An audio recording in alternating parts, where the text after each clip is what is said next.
Since I play lots of Japanese games on my channel, it garners questions like, are you Japanese? Why do you play your games in Japanese?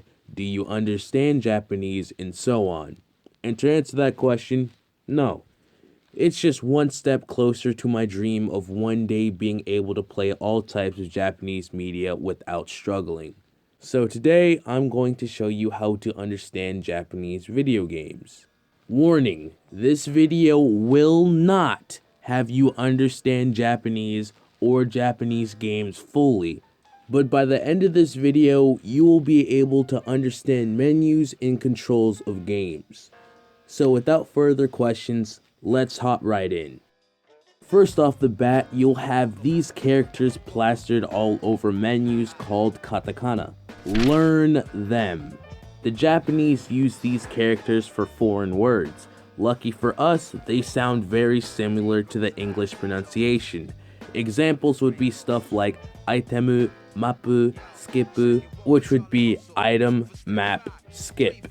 Learning these will help with navigating menus and some of the pause screens. Some apps I use to memorize these characters would be Katakana Memory Hint and Kana Mind. Oh, and just a tip, don't forget to learn Japanese pronunciation, because words like rise, R, and zone would be pronounced in Japanese rize, are, and zone.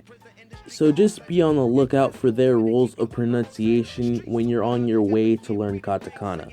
One problem I had was understanding words that didn't have katakana in them that kept reoccurring in the games, which is where my next point comes in. Memorize reoccurring characters.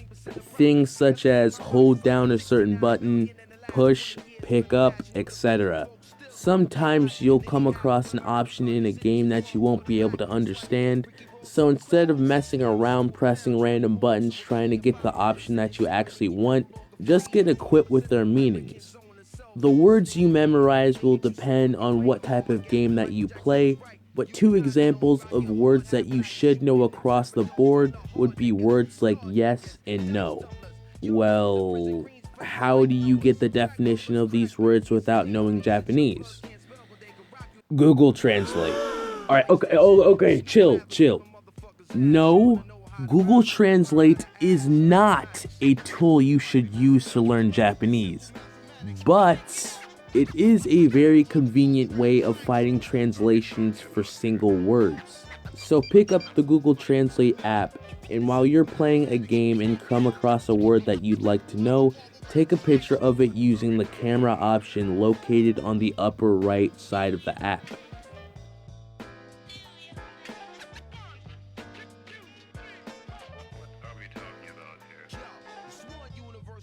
Two sides to every story, 3 strikes and you bitten for life. Mandatory. 4 MCs murdered in the last 4 years. I ain't trying to be the 5th when the millennium is here. Yo, it's 6 million ways to die. From the 7 deadly grills, 8-year-olds getting found with 9 mils. It's 10 p.m. where your C's at. What's the deal? With all the new words you're gonna have to memorize, if you aren't the best at studying, don't worry, cause I got you covered. To remember the new words that you get, use this app called Anki. With all these product placements, I kinda wish I was getting paid for this video. Whatever. Anki. It's an app made for memorization that lots of linguists... whatever. Anki. It's an app made for memorization that lots of linguists use... Fuck! It's an app made for memorization that lots of linguists use... Fucking hell! For memorization that lots of linguists use to... You know what? Fuck it. Lots of linguists use to learn other languages. You can make your own lists or download others. The app is unique whereas it takes what you know and it gives it to you less, and takes what you don't know and gives it to you even more. This system makes for driving material into your long-term memory instead of your short, and forcing you to regurgitate that info 10 months later.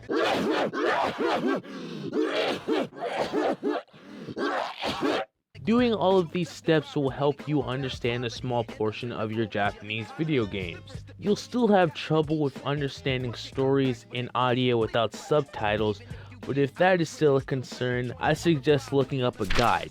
For this reason, I suggest staying away from story-heavy games. Currently, I'm playing through Yakuza 5 with the help of a guide, and I'm also watching a non-commentary walkthrough to read the English subtitles with visuals instead of reading what happens using the guide.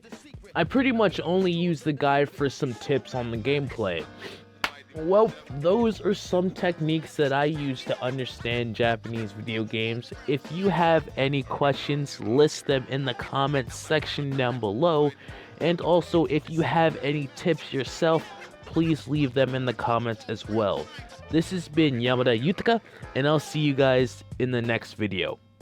Peace.